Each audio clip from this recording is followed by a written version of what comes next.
की हमारी विनती बड़े ध्यान से सुनिए कि कल रविवार 5 अप्रैल रात 9 बजे 9 मिनट तक हमें प्रकाश पर्व मनाना है। सबसे पहले कि प्रकाश पर्व किसे कहते हैं? पर्व यानी उत्सव या पर्व यानी त्योहार जो सब मिलकर एक काम करें। और प्रकाश का अर्थ क्या होता है? आप कहोगे रोशनी, बिल्कुल सही, लेकिन प्रकाश का दूसरा अर्थ होता है भीतर भी ज्ञान रूपी प्रकाश हो जाए। तो कितनी सुंदर बात है।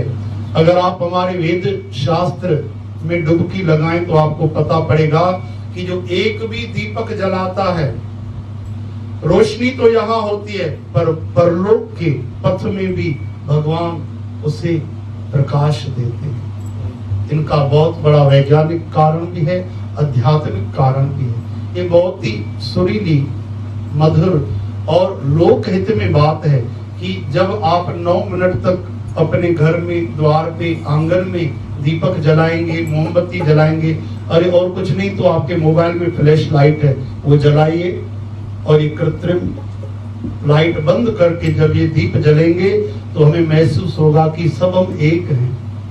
क्योंकि जब होली मनाते हैं तो अपनों से मनाते हैं, दीपावली मनाते हैं तो अपनों से, तो सब मिलकर हिंदू, मुस्लिम, सिख, ईसाई सब जब एक ही काम करेंगे तो एक दूसरे के प्रति प्रेम बढ़ेगा। ये मनोवैज्ञानिक कारण। तो आध्यात्मिक, मनोवैज्ञानिक और भौतिक सब तरह के लाभ होंगे।